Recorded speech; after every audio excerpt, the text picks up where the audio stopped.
Marsilius of Inghen.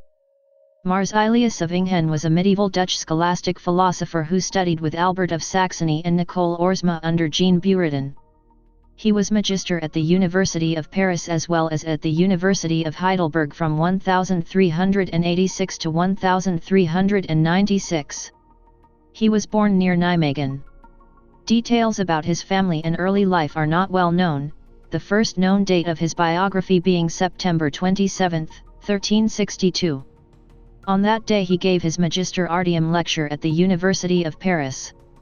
There, he received his Masters of Arts, then took up work and was rector in 1367 and 1371. Aside from his philosophical and logical studies, he also studied theology, in which subject his lectures enjoyed large popularity. In 1378, Marsilius was the delegate of University of Paris for the Pope Urban VI in Tivoli. After 1379 the name of Marsilius of Inghen was not mentioned anymore in the recordings of the University of Paris. He was probably driven out of the university because of a schism. In 1383 Marsilius and Albert of Saxony went to spread the nominalist doctrine et. In 1386, Marsilius became the first rector of the University of Heidelberg, which he founded with the help of Rupert I, Elector Palatine. He was, furthermore, the first theologian to receive a doctorate from the university. In 1386 Marsilius became Magister at the University of Heidelberg, of which he was rector 9 times altogether, from 1386, the year of the foundation of the university, to 1392 and still from June 23 up to his death. From 1389 to 1390 he was responsible for transferring the university register to Rome. Afterwards he took up again the study of theology. Deceased just months later, Marsilius of Inghen was buried in the Church of Peter at Heidelberg. In logic, he was an Aristotelian nominalist, in natural philosophy, an empiricist. He applied a synthesis of the new 14th-century physics of Buridan, Thomas Bradwardine, and Oresme in his commentaries on Aristotle. Both his theological and philosophical works are characterized by a logico-semantical approach in which he followed Buridan, combined with an eclectic use of older theories, sometimes more Aristotelian and sometimes more Neoplatonist, this fact that renders narrow the label achamist often applied to Marsilius. Marsilius of Inghen is most well known for his work in nominalism. Though no one called themselves nominalists in the 14th century, he is considered one of the movement's forefathers. In his nominalist philosophy he accepted the basic nominalist foundation, namely that universals are only existent within the mind, and outside the mind there are only individuals. He advocated that human knowledge can be derived from a foundation of sensory knowledge. However, to Marsilius, metaphysical knowledge was the greatest obtainable form of knowledge. This is due to its ability to grasp the most highly universal propositions. From his beliefs in nominalism in conjunction with his Aristotelian influences follows his reasoning on the object of scientific knowledge. Marsilius claims such an object must be singular and conform to Aristotle's requirement that such an object must be a necessary universal. Therefore, given Marsilius' acceptance of the basic nominalist foundation that is, universals are only in the mind, objects of science are predicates which exist in the mind and describe the individuals in the world outside of the mind. As already mentioned, he accepted that knowledge is made evident via sensory knowledge, i.e. he was an empiricist. However, he also accepted a priori truths to be an acceptable source of scientific knowledge. Also noteworthy is Marsilius' theory behind impetus.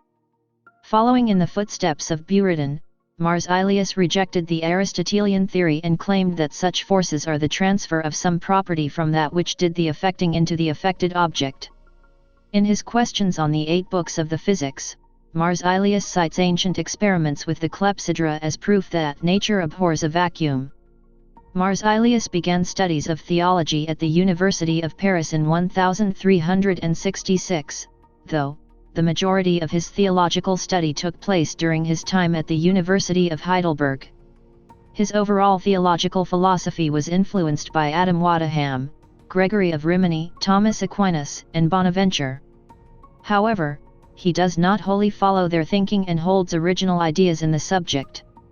In considering the creation of the world by God, Marsilius held that God did not create the world as eternal, and that such means of creation was not contrary to God's perfection. Concerning Marsilius' other specific theological thought, he believed his natural philosophy lead to both some true knowledge of God, as well as an impediment towards complete true knowledge of God. Humans' natural capacities, according to Marsilius, are sufficient to derive the truth of proposition asserting God's existence, God having a will, and God having knowledge. Natural capacities, although achieving that much, are unable to reach the truth of propositions asserting God's omnipotence, God's free will, and God's ability to create ex nihilo. Hence, Marsilius thought that using nothing but one's natural capacities in trying to find true knowledge of God will actually lead to the negation of God's omnipotence, free will, and ability to create ex nihilo. Not only this, but use of logic in general regarding theological study was something Marsilius didn't wholly accept. In order for one to reach such knowledge of God, one must use Christian faith. This faith is the only means to reach the knowledge of God which natural capacities cannot obtain. In this sense, Marsilius advocated that natural human knowledge is such that it is limited in its capability to comprehend the divine, but still aids the search for such knowledge. Also crucial to his theological studies are his thoughts regarding a version of divine simplicity of which he was highly influenced by Wadham. Even though human knowledge seems to abstract various properties or parts of God, such extrapolations are merely existent in human conceptions of God. God truly has only one essence and is one singular unity according to Marsilius. Following Marsilius' death, his works became rather well known. Marsilius was revered as one of the greatest nominalists of his time, alongside Occam and Buridan.